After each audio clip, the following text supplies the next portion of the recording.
Des avions trop gourmands en kérosène et une empreinte carbone qui ne cesse de s'envoler. Face à l'urgence climatique, les défis qui attendent le secteur de l'aéronautique dans les prochaines années sont nombreux. Alors cette année au Salon international du Bourget, il y a comme de l'électricité dans l'air. Je pense que nous allons voir arriver, particulièrement au niveau des modes de vol, un exemple de propulsion électrique utilisée dans les avions.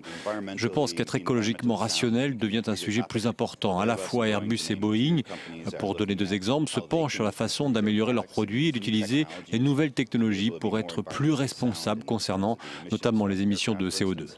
Des changements qui s'annoncent cruciaux. L'aéronautique voit en effet planer au-dessus de lui des menaces de nouvelles taxes sur le kérosène.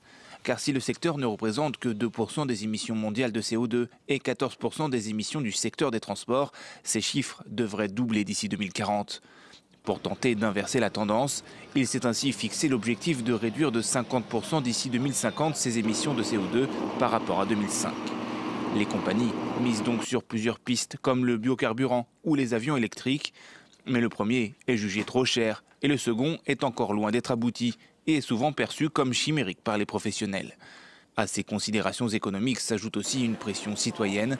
Plusieurs mouvements sont apparus en Europe pour dénoncer l'utilisation trop fréquente de l'avion. En France, plusieurs députés ont récemment déposé un amendement visant à interdire certains vols intérieurs, un amendement qui a été rejeté par le Parlement.